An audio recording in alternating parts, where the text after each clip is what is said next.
Catherine's Book Club. We are here reading Dracula by Bram Stoker. This is the fourth Dracula stream that I've done on this channel. They're usually between 30 minutes and 1 hour long. If you want to see the older streams, then you can go to my profile and click on the YouTube link, and you'll find my older streams uploaded on YouTube. If I become a bigger channel, then I can save my Twitch videos for a longer time. For now, I can only keep them for a week, so you'll have to find them on another site, but that's okay. One note is that I might be changing my stream time from this time, whatever time it is for you, to 1 hour earlier. So in my location, it's currently 5:27 p.m. Was supposed to start at 5 p.m. and will start probably around 4 p.m. So US Standard Time, I think that would be about 10 a.m., I guess. I don't know where you are in the world. But of course, if you missed the live stream, you can always come and check it out afterwards. As always, if you have any questions about the novel that I haven't gone over, or if I say something too quickly, or you just want more information about something, you are welcome to ask a question in the chat or to post a comment on the video, and I will try to answer it. I missed one last week because I didn't recognize the notification sound, but I'll get it this time. All right. So we have been reading Dracula, and we have just finished chapter 1, I want to say. We're coming to the end of chapter 1, and we're following the adventures of Jonathan Harker. Just a moment. Come back to where we were before. We are following the adventures of Jonathan Harker, who is a law clerk from London who's traveling east from London to Transylvania. And he has come into a country that he doesn't know well. He does not understand the local languages, so he only speaks a little bit of German. And he is coming to meet a nobleman he doesn't know. He's coming to meet an important man that he doesn't know. And the man's name is Dracula. But of course, he does not know that Dracula is anything but an old human gentleman from Transylvania. So in the last section that we read, Jonathan Harker was in a kind of public carriage. He was traveling to the mountains to meet with a driver from Dracula's house.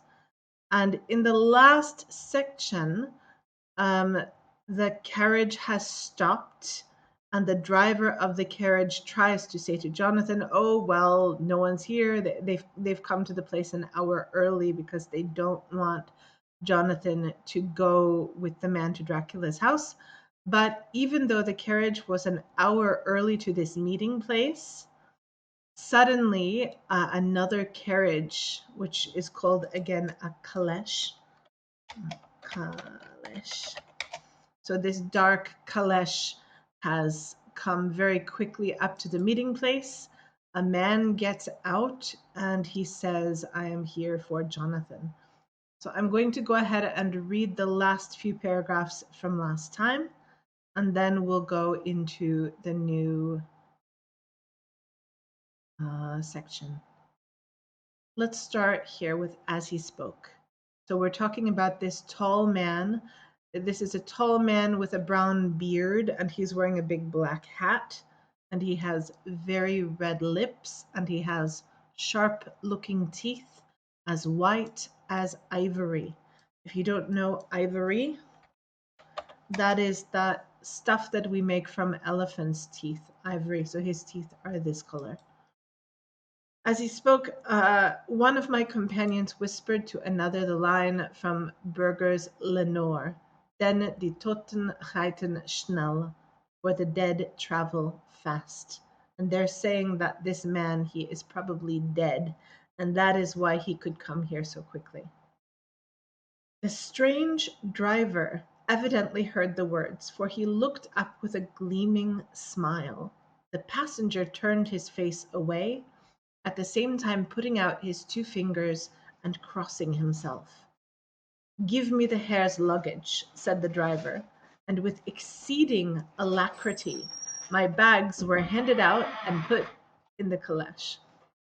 Then I descended from the side of the coach. As the caleche was close alongside, the driver helping me with a hand which caught my arm in a grip of steel.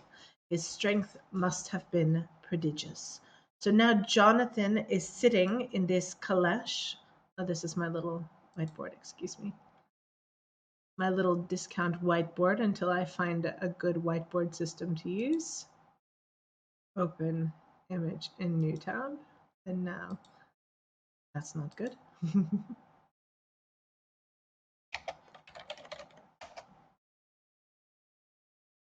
One moment. Being very low tech here. Let's try opening this. Will that work for me? Come on. There we go. That's fine. Okay. So Jonathan, and I've been using this word carriage, which is spelled this way, like carriage. And when we say carriage, we mean a kind of car that can be pulled by a horse or a donkey or something like that. So Jonathan is sitting in the carriage, and the tall man with the beard and the black hat is going to drive the carriage with its 4 black horses back to Castle Dracula. So this is where we're starting today.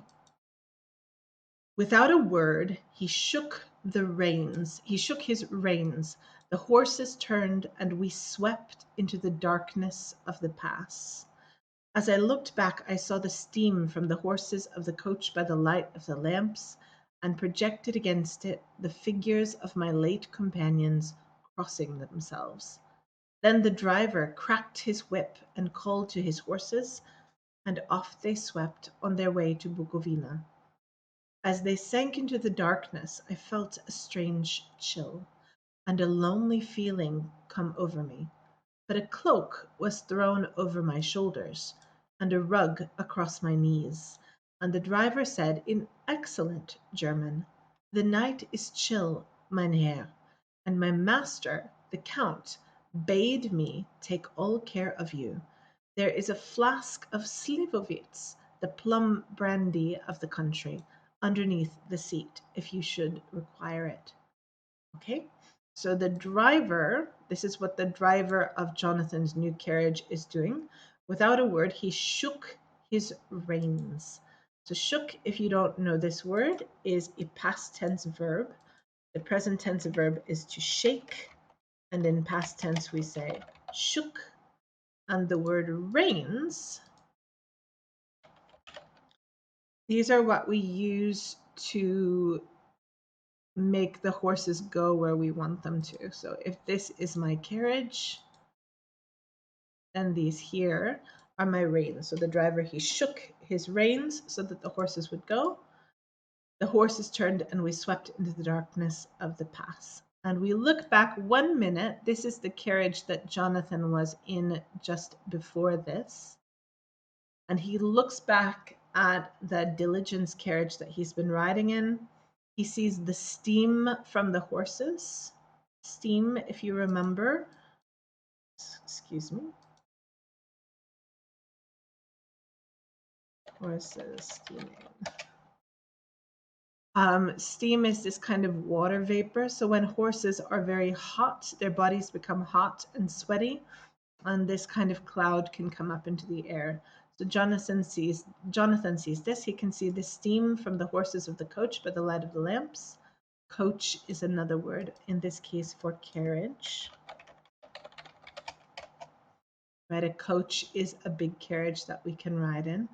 So Jonathan looks back, he sees the steam from the horses of the coach, and projected against it, so kind of showing out in front of these horses, he can see the figures, which means the shapes, of my late companions crossing themselves. We looked at this phrase a few times. To cross yourself is to do this kind of sign with your fingers. It's a religious sign. These people are crossing themselves because they are scared, because this is a night when many evil things are supposed to be out in the world. So he looks back and he sees all of the people who were in the coach crossing themselves. He says, what he says is my late companions. You probably know the word late to mean coming at a time after the time you're supposed to come. But late can also mean former or previous, which means from before, right? So as Jonathan was riding in his carriage through the mountains, these people were his companions. They were his friends for the ride, but now they're not his companions anymore. They're just his late or his old companions. Okay, then the driver, we mean the driver now of Jonathan's old carriage, of the other carriage. The driver cracked his whip, which we remember is this thing here, with two W's for some reason, cracked his whip,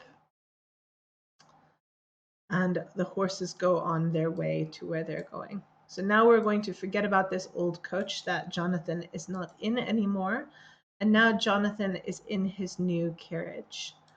As they sank into the darkness, I felt a strange chill. So we see this word chill 2 times. You might know the word chill from slang, which means kind of like cool or easy. Doesn't mean that in original English, or in its original English meaning, chill would just mean cold. But here he says, I felt a strange chill. And so if you feel a chill, then that means chill is a noun.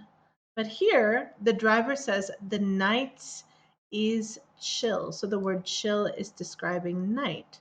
So we can see this word chill can be a noun or it can be an adjective. So let's cross all these out and we'll say, I felt a chill.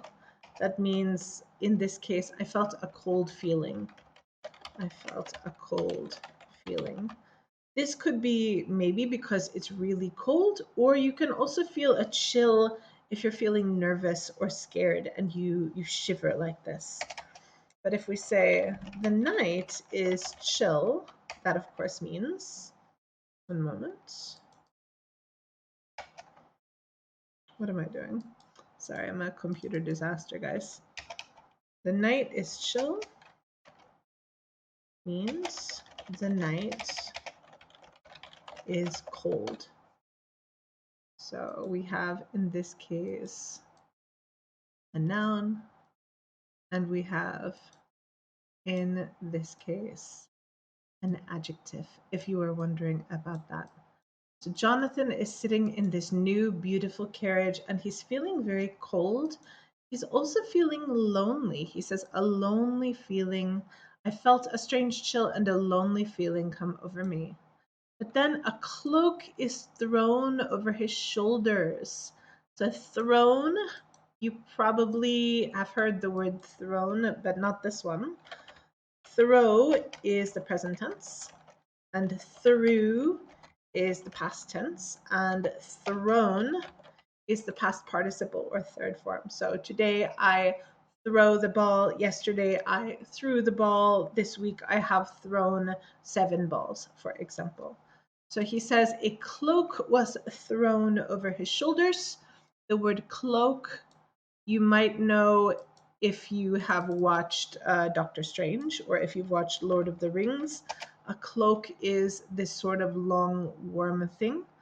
And also he says that a rug and a rug across my knees. So this means a cloak was thrown over his shoulders and also a rug was thrown across his knees. You know probably that a rug is like a carpet, but like this, right?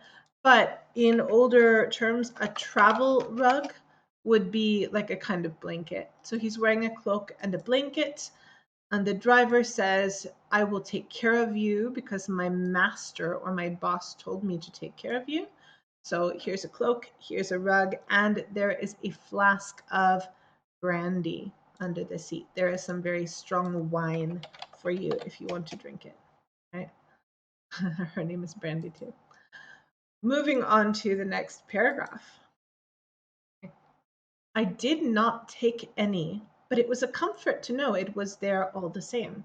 I felt a little strangely and not a little frightened. I think, had there been any alternative, I should have taken it, instead of prosecuting that unknown night journey. The carriage went at a hard pace straight along. Then we made a complete turn and went along another straight road. It seemed to me that we were simply going over and over the same ground again, and so I took note of some salient points and found that this was so.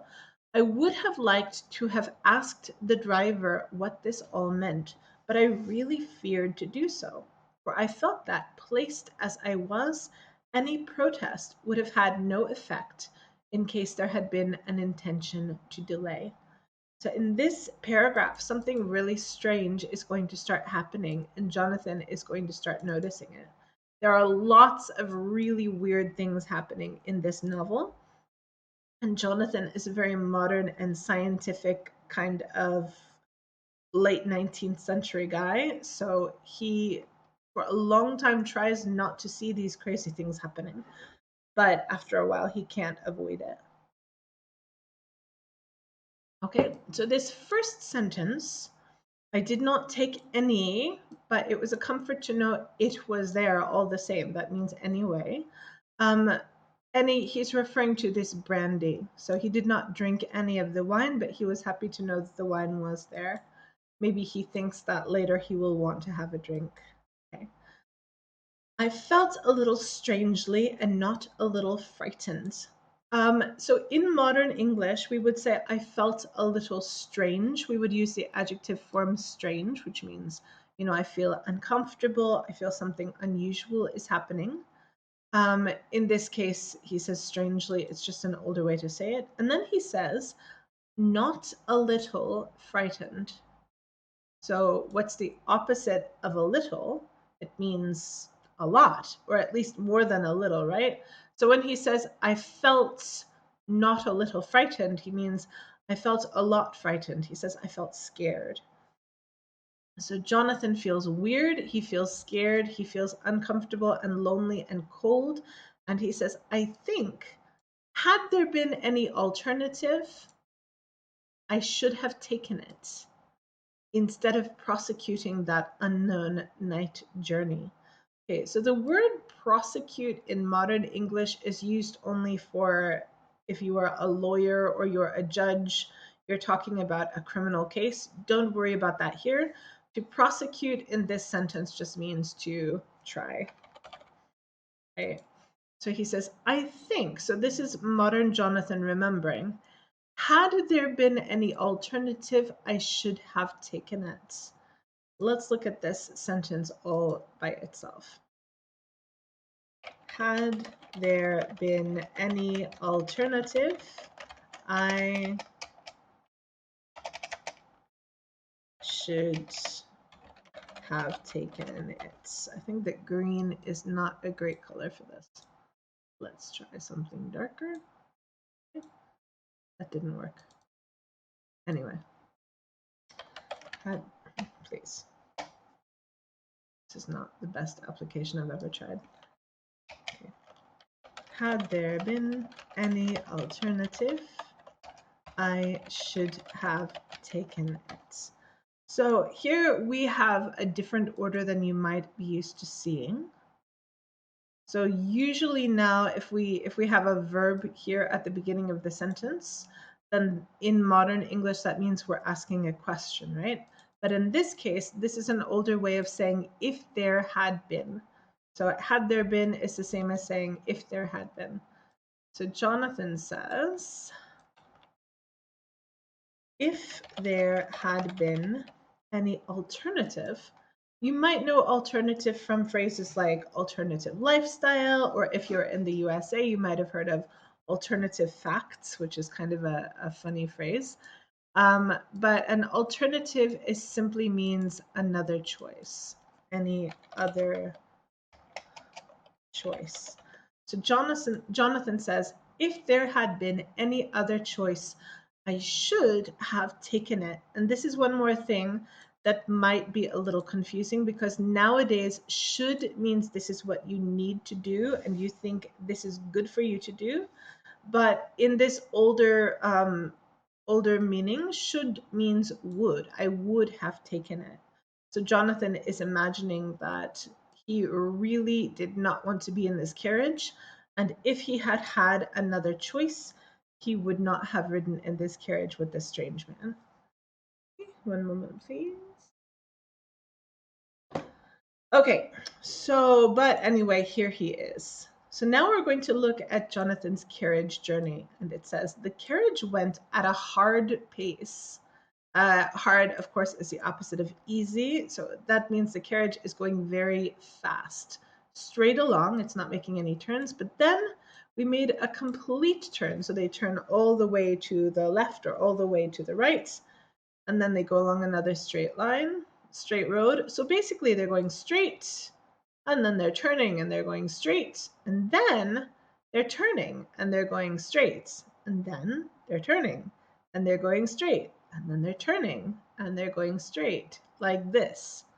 He starts to notice that something unusual and wrong is happening. He says, it seemed to me that we were only going over and over the same ground again. And so I took note of, that means I paid attention to, or I remembered. I took note of some salient points. Salient means that it is important, it's relevant and useful. I took note of some salient point and found that this was so. So the word this in this sentence refers to, it talks about what Jonathan was thinking before. So Jonathan says, it seemed like we were going in circles, and then I found some salient points. So for example, maybe he looks out the window and sees an unusual tree or something, and he waits and he sees the same tree again, and he says, oh yeah, we are going in circles. So maybe if you've seen the TV drama From, my partner and I, we just watched the first 2 seasons of this show. In the beginning of this show, when you come to this mysterious town, you see a tree in the road, you turn around, and in this show, you go out on the highway and you find that you're coming back into the town again and again. You can't escape. You're going in a circle. It's like this. So Jonathan, of course, has no idea why he would come all this way to drive in a circle. He says, I would have liked to have asked the driver what this all meant, but I really feared to do so. Okay, so let's look at this structure. This is another sentence structure that's a little more advanced. I would have liked to have asked. So this is a past tense way of saying this sentence. So I can turn have liked into like, and I can turn have asked into ask. And we are left with, I would like to ask. I would like to ask, which it's a polite way of saying I want to do something, right? I would like to do something. I want to say this is the subjunctive. I'm really bad at remembering grammatical terms. Would like. Subjunctive, yes. This is a subjunctive grammatical form, which we have in a lot of European languages, although not in all languages, of course. And so to put this in past tense, we changed the like to have liked and the ask to have asked. That's for this particular sentence. So what this means is he wanted to ask the driver. He would have been happy if he could ask the driver some questions, but I really feared to do so. He's saying, I was scared to ask the driver anything. So he says, placed as I was, that means in the place where he was, sitting in a carriage in the middle of nowhere with no friends, no telephone, no one knows where he is. So in that position, any protest would have had no effect in case there had been an intention to delay. So he's saying, If the driver had wanted to delay or had wanted to go more slowly, it wouldn't really matter. He says any protest would have had no effect. No matter what he said, there would have been no reason for the driver to stop anyway. So he just sat there quietly and let the carriage go on. All right, moving on. By and by, however, as I was curious to know how time was passing, I struck a match, and by its flame looked at my watch. It was within a few minutes of midnight. This gave me a sort of shock, for I suppose the general superstition about midnight was increased by my recent experiences. I waited with a sick feeling of suspense. So by and by means after a little time. And he wanted to know how much time was. It says he struck a match. So struck is a past tense verb form. The present tense verb is strike, which usually means to hit, but we use it in this expression to strike a match. And in past tense, we struck a match. And the match is this thing that we use to make a fire, right? So he struck a match. Probably Jonathan was maybe a pipe smoker, so he keeps matches in his pocket so that he can smoke a tobacco pipe or something. Maybe he smokes pipes or cigarettes. So he strikes a match. He looks at his watch and he sees that it is almost midnight. So the fact that it is midnight gives him a shock. It is scary and surprising to him. He says, I suppose the general superstition about midnight was increased by my recent experiences. So you've probably seen, if you're following this story, you've seen this word superstition. A superstition is a kind of magical belief about good luck or bad luck, like black cats are unlucky or the number 13 is unlucky or something like that. So one moment, please. And so in general, midnight is supposed to be, midnight, by the way, is 12 o'clock a.m. Midnight is the middle of the night, right? It's 12 o'clock. And most people think that this is a kind of ghostly or witchy time. If you're listening to a story about a ghost, usually the ghost will come at midnight or some spooky time like that. And he says the general superstition, the usual feelings about midnight, the superstition was increased. It was made larger by my recent experiences, by the things that just happened to him today. He's had a very weird day, and now it's midnight, and he's alone in a carriage with a stranger. He's not feeling good. So he says, I waited with a sick feeling of suspense. Suspense is a popular genre of story. It means that you are waiting, you are a little scared and a little excited. You're waiting to see what is going to happen. So he's waiting with a sick feeling of suspense. He's feeling like something bad is going to happen to him soon. He doesn't know what it will be, so he just can only wait. Then a dog began to howl somewhere in a farmhouse far down the road, a long, agonized wailing, as if from fear. The sound was taken up by another dog, and then another, and another, till, borne on the wind which now sighed softly through the pass, a wild howling began, which seemed to come from all over the country, as far as the imagination could grasp it through the gloom of the night. Jonathan is listening to nothing, and then suddenly a dog begins to howl. So the dog starts crying out like, oh. And as he's listening, it's not just a normal howling either. It is a long and agonized wailing. So wailing is crying like, ah, and agonized. So the word agony means terrible pain. So if you were agonized, You are in terrible pain. So this dog, either something bad is happening to the dog, or the dog is very, very scared. A long agonized wailing as if from fear.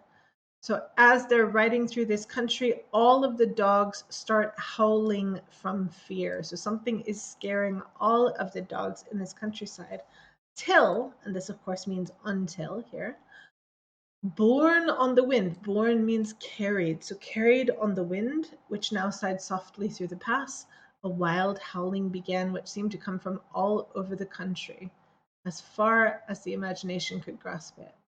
So at first, the howling is coming from farmhouses, which are, of course, houses where farmers live, which is a very normal thing for you to hear at a farmhouse because most farms have got dogs. But the howling is not only coming from a farmhouse, the howling is coming from all over the countryside. And what do we have in the countryside, in the mountains? We have got probably some wolves, right? Wolves were very common and very dangerous at this time. So probably it is not only the dogs that are howling, but the wolves are probably howling too. All right, and at the first howl, the horses began to strain and rear, but the driver spoke to them soothingly, and they quieted down, but shivered and sweated, as though after a runaway from sudden fright. Then, far off in the distance, from the mountains on each side of us, began a louder and a sharper howling, that of wolves, which affected both the horses and myself in the same way, for I was minded to jump from the caleche and run, whilst they reared again and plunged madly, so that the driver had to use all his great strength to keep them from bolting. In a few minutes, however, my own ears got accustomed to the sound, and the horses so far became quiet that the driver was able to descend and to stand before them. All right. So we're looking at the horse's reaction to this loud howling sound. Horses don't like dogs and wolves to howl at them. That makes them very scared. So at the first howl, the horses began to strain and to rear.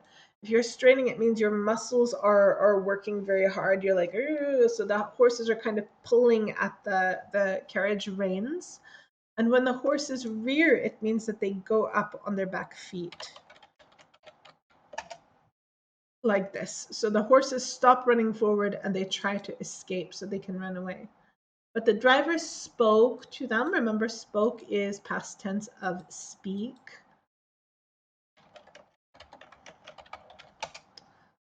So the driver talked to them soothingly. Soothingly is sort of in a soft, quiet voice to make someone feel better. And they quieted down, but shivered, which is like, ooh, shivered and sweated as though after a runaway from sudden fright. Okay, so the dogs scared the horses pretty badly, but then from the mountains began a louder and sharper howling, that of wolves. So then, after the dogs were howling, the wolves started howling, and that howling, that sound, affected both the horses and myself in the same way. So, to affect someone, this is a very commonly mistaken word. We have two words in English that sound almost identical, are sometimes pronounced in the same way. We have affect and we have effect, right? So, and people mix these up all the time. Native English speakers also mix these up all the time. But the big difference is affect is usually a verb, and it means to change or to influence, to do something to something else. And an effect usually is a noun, although sometimes we use it as a verb. An effect is something that happens because of something else. That happens because of something else. So we won't go deep into this today, but just be aware that these are two words that people often mistake for each other, and it's easy to get confused, but we're looking at this one today. So to affect is to change or to influence or to do something to something else. So Jonathan says that the howling of the wolves affected both the horses and myself in the same way. So, how does the howling of wolves affect people? How does it affect horses? It makes them scared. It makes them very, very frightened. Jonathan says, "For I was minded," that means I had the mind, I had the idea to jump from the caleche and run. He was so scared, he thought about jumping out of the carriage and running away into the darkness, which is not a great idea when there are wolves around. Whilst, which means whilst they reared again and plunged madly. And so the driver is just holding on to the reins so that the horses don't run away. But finally, they heard so many howls from these wolves. He says, in a few minutes, my own ears got accustomed to the sound. So if you are accustomed to something, you hear it or you feel it or you know it so long that it doesn't seem strange anymore. So he's just like, oh yeah, it's the wolves. His ears got accustomed to the sound, and the horses so far became quiet. That means the horses got quiet enough that the driver was able to descend and to stand before them. If you remember, to descend is to go down. So the driver gets out of the carriage and he stands in front of the horses. So the driver does not seem to be afraid of the wolves at all. He's just thinking about the horses right now. Says he petted and soothed them and whispered something in their ears, as I have heard of horse tamers doing, and with extraordinary effect, for under his caresses they became quite manageable again, though they still trembled. The driver again took his seat, and shaking his reins, started off at a great pace. This time, after going to the far side of the pass, he suddenly turned down a narrow roadway which ran sharply to the right. So you probably know pet. This is what we do with animals. We pet them softly. And he soothed them. Remember that word soothingly up top, right? He said kind, nice, quiet things to them, whispered to them. A horse tamer, a tamer is like an animal trainer, right? A horse tamer would be a person whose job is to make horses behave themselves nicely. So he talks to the horses, he makes them feel better with extraordinary effect. Extraordinary, you see, we break it into two words. Extraordinary, which means more or outside what is ordinary. So that means amazing, right? With amazing effect. Oh, that's that word again. We looked at that just now. Effect is something that happens because of something else. So the driver talks to the horses and it has an amazing effect on the horses. It changes the horses. Something happens to the horses. Under his caresses, a caress is like a soft touch like that, they became quite manageable again. So the horses started to behave themselves. They became well behaved and quiet, though they still trembled. So it's true that the horses behaved themselves, they became manageable, they became quiet and did what they were told, but they were still shaking. They were still scared, but they did what the driver said. So the driver gets back into the carriage. The driver again took his seat, he took the reins, and then he started off at a great pace. Your pace is your speed, it's how fast you are. So at a great pace is at a great speed. He starts driving again very, very fast. But this time, remember, he's been going in circles. This time he does not go in circles. So we have the pass, right? This is a space between mountain ranges, and this is where Jonathan has come to meet the driver. So the driver goes to the far side of the pass and then suddenly turned down a narrow roadway which ran sharply to the right. So he's driving up into the mountains, all of a sudden into nowhere.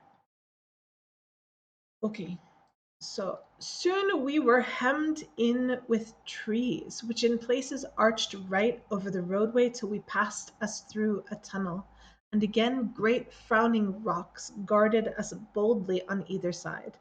Though we were in shelter, we could hear the rising wind, for it moaned and whistled through the rocks, and the branches of the trees crashed together as we swept along.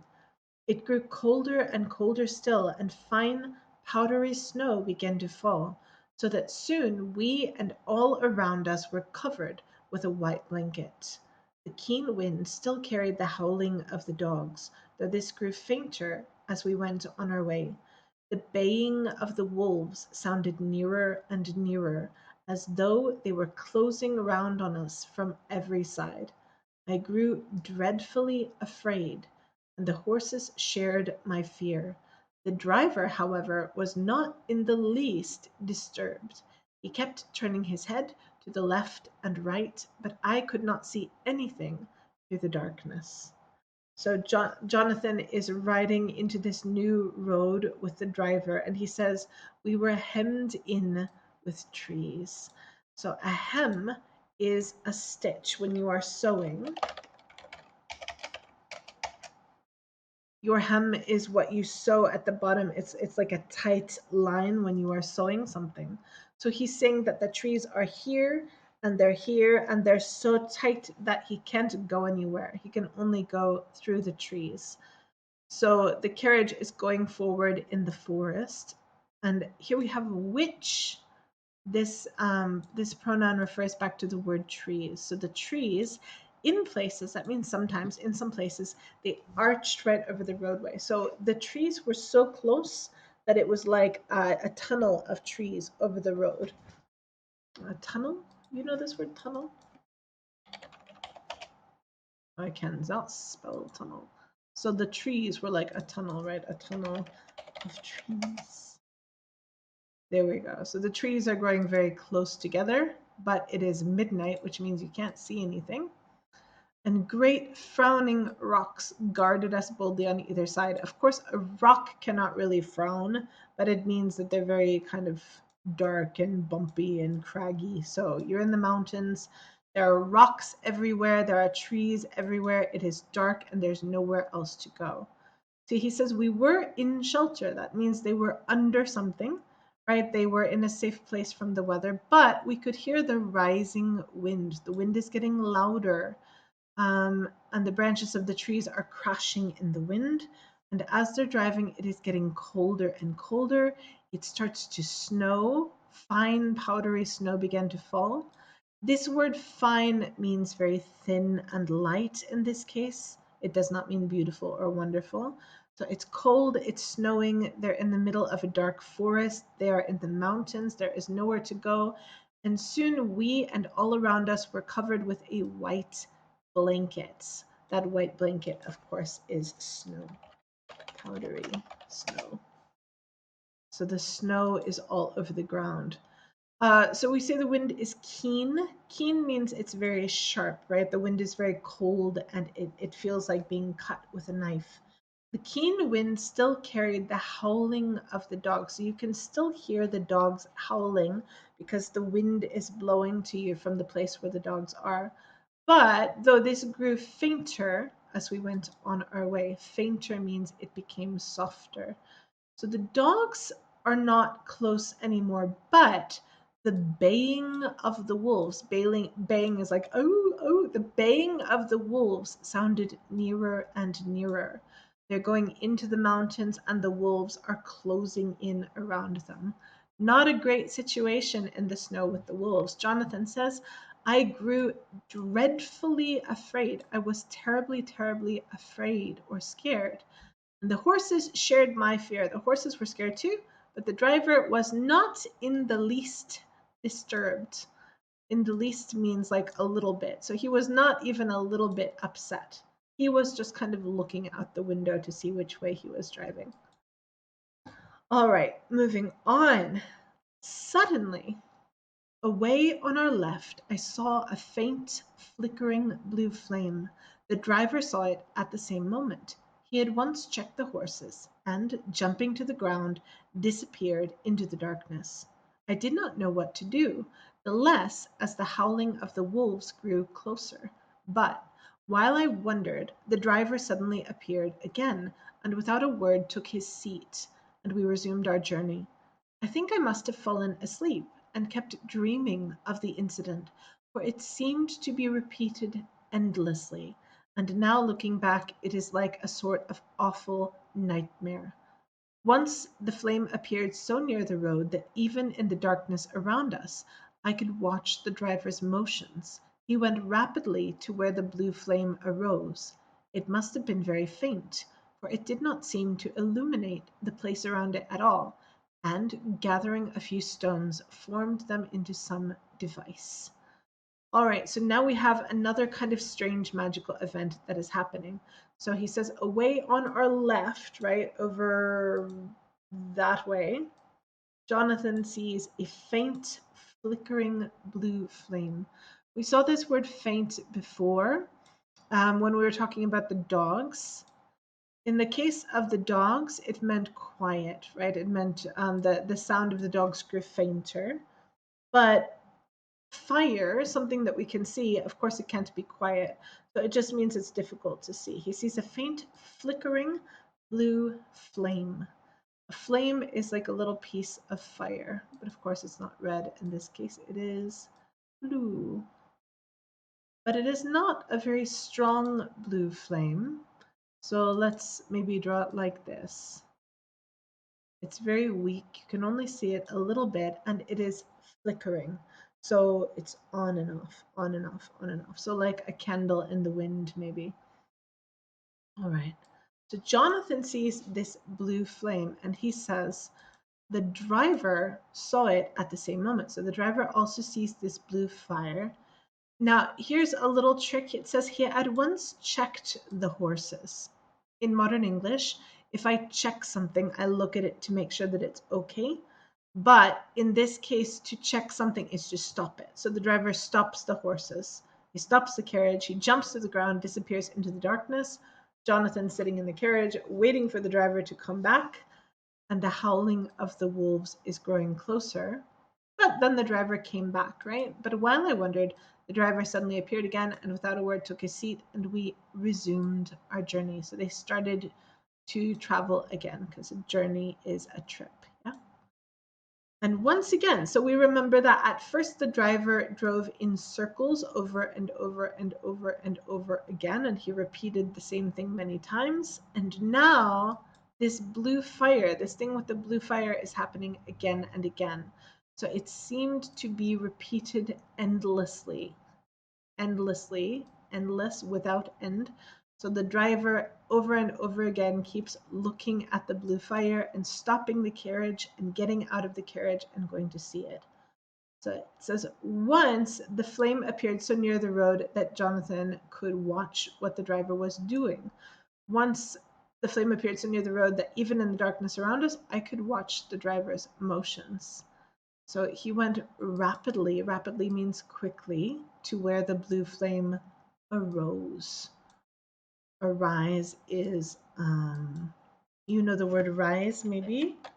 Like the sun will rise, the sun will go up.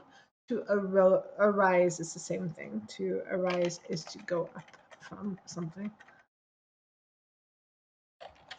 So arose means went up or stood up. He went rapidly to where the blue flame arose. It must have been very faint, for it didn't, that word again, faint, right? Not bright, very weak. It did not seem to illumine the place around it at all. Have you seen the word illuminate or illumination? To make something bright, to give light to something, illumine is just the same. So even though it was a fire, you couldn't see anything around the fire. It did not make any light. So the driver went to the flame and gathering a few stones, formed them into some device. So he picked up some rocks, he put the rocks on the ground, and then he came back to the carriage. Okay, let's read just a couple more paragraphs. I think that will probably be enough for today. Let's read maybe these two here. I think that would be enough for the moment. Once there appeared a strange optical effect. When he stood between me and the flame, he did not obstruct it, for I could see its ghostly flicker all the same. This startled me, but as the effect was only momentary, I took it that my eyes deceived me, straining through the darkness. Then for a time there were no blue flames, and we sped onwards through the gloom, with the howling of the wolves around us, as though they were following in a moving circle. Okay, so we've got a strange optical effect. You might know the word optician or optometrist. Optic means visual or something you can see. A strange visual effect. You might also know the word the phrase optical illusion. It's when your eyes are kind of tricked. Like if you look at these pictures, they seem to move, even though they're not really moving. That's an example of an optical illusion. It's a trick of your eyes. So Jonathan sees a strange optical effect. His eyes seem to play a trick on him. Because that means the driver, when he stood, when he was standing between me and the flame, so Jonathan's here, looking sad. The driver's over here, looking strange with his big hat. And then over here in the back, the flame is behind the driver. So the driver is between Jonathan and the flame. But it says he did not seem to obstruct it. He did not hide it. He did not obstruct it. So Jonathan is saying that when he looked at the driver, he could see this blue flame shining right through the driver's body as if the driver were a ghost. He did not obstruct it, for I could see its ghostly flicker all the same. So this means that either the driver is a ghost or there's something very, very strange happening with this blue fire. It's a magical fire.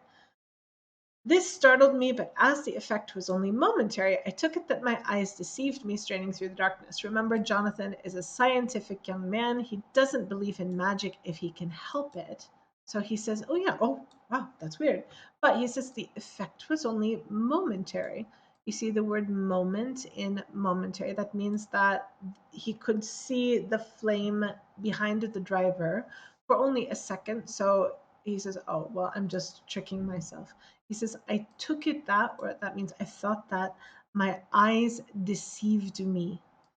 To deceive is to play a trick on someone. So he's saying that his eyes made a mistake and made him think that he was seeing something he did not really see. Straining through the darkness. We saw this word straining a few paragraphs back. Remember that the horses were straining. Here it is. The horses began to strain and rear. So to strain is to sort of push hard, to push your muscles hard. So if your eyes are straining, you're looking forward like this.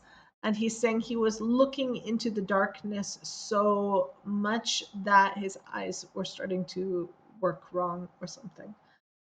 All right. So then for a time, that means for a little while, there were no blue flames, and we sped onwards through the gloom. You might guess that sped is a past tense verb, and the present tense verb, of course, is to speed, which means to go fast. In the past, we say sped. So they rode very fast onwards through the gloom, and gloom is darkness. Let's look for a gloomy forest. You can see that this forest is very dark with many shadows, and they are speeding onwards. They're driving quickly through the gloom of the forest with the howling of the wolves around us, as though they were following in a moving circle. So as though means like in a way like. So he doesn't know if the horses, sorry, he doesn't know if the wolves are really doing this, but it feels a little bit like the horses are doing this. So the howling of the wolves around us as though they were following in a moving circle. So he imagines that here's the carriage, right?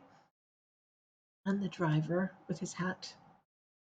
And here are my four beautiful and very frightened horses. I cannot draw horses with a mouse. Sorry about that. There are four of them. They are black and they're not happy. And then all the way around the carriage, we have these wolves. And the wolves are running along with the carriage and they're running around the carriage in a circle as they're traveling, and they're going ooh. So he doesn't know if this is really happening, but it sounds like it, right? The howling of the wolves around us as though they were following in a moving circle. Okay, last paragraph for today because I am losing my voice. At last, there came a time when the driver went further afield than he had yet gone, and during his absence the horses began to tremble worse than ever, and to snort and scream with fright. I could not see any cause for it, for the howling of the wolves had ceased altogether, but just then the moon, sailing through the black clouds, appeared behind the jagged crest of a beetling, pine-clad rock, and by its light I saw around us a ring of wolves, with white teeth and lolling red tongues, with long, sinewy limbs and shaggy hair. They were 100 times more terrible in the grim silence which held them than even when they howled. For myself, I felt a sort of paralysis of fear. It is only when a man feels himself face to face with such horrors that he can understand their true import. Okay, so what has happened is that the driver has left the carriage. It says, at last there came a time when the driver went further afield than he had yet gone. So you can see the word field, which means sort of a big empty space or a big open space that's far from the road. If you go afield, that means you go far away into the countryside. So the driver went further afield than before. So here's the carriage, and the driver, he goes over here somewhere, right? He leaves Jonathan alone, which is not a great idea.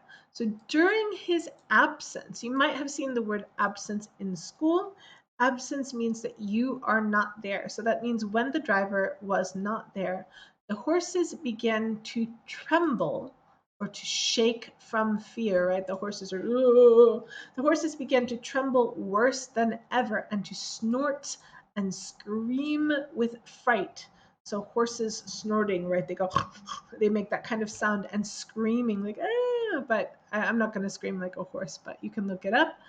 I could not see any cause for it. He could not see any reason or cause for this. It is the horses being scared, right? He could not see any reason for the horses to be scared, for, which here means because, the howling of the wolves had ceased altogether. Cease is stop. So suddenly, when the driver is gone, the wolves have stopped howling altogether. So they have completely stopped making noise and it is quiet. But just then, the moon, sailing through the black clouds, so it has been very cloudy and we have not been able to see much, but suddenly the moon comes out, sailing through the black clouds. It appeared behind the jagged crest of a beetling pine-clad rock. Okay, so the rock is beetling. It's a big bumpy mountain cliff. I don't know what I'm drawing here. So there's a big mountainside here. There are pine trees growing on it. And then we see the moon. And the moon, of course, makes a bright light. And by its light, I saw around us a ring of wolves with white teeth and lolling red tongues. Have you seen, hang on, wolf panting maybe? You see how wolves, when they're tired, just like dogs, their tongues will come out like this, right? So that's lolling. Lolling is like flopping. So the wolves are standing around the carriage with their lolling red tongues, their long, sinewy limbs and shaggy hair. Sinewy is very strong and muscly, right? Their legs are very strong. Their hair is very furry, shaggy fur. Their hair is very kind of rough and long because these are wild mountain animals. And he looks at the horse at the wolves and he says they were 100 times more terrible in the grim silence which held them than even when they howled. Grim, you might have heard this word, means scary and dark. So Jonathan can imagine what these wolves are probably thinking. They're thinking scary, dark thoughts. So the wolves are thinking, here you are, the driver is gone, and we're going to eat you. But Jonathan says, for myself, I felt a sort of paralysis of fear. And paralysis is usually going to be a medical word. If you are paralyzed, it means you cannot move. So paralysis means you cannot move. He was so scared he could not do anything. He could not even think. He was just sitting there, right? He was so shocked and so scared that he could do nothing. It is only when a man feels himself face to face with such horrors, such terrible things like these wolves, that he can understand their true import. And import, of course, is related to the word important. The import of something is what difference this thing can make in your life. So Jonathan, he's been listening to the wolves, but he never really realized how terrible and scary the wolves were. And now suddenly he looks out the window and he sees them and he knows they're going to eat them and he really understands how terrible they are. And I am losing my voice, so we are going to stop right here for today. Again, if you have any questions, you can post them on the video later, or you can follow me over to YouTube and drop a comment there because the videos will be permanently stored there after I have to take them off of Twitch. And thank you very much for joining me. It was nice to see people following along, and I hope that your week goes very well.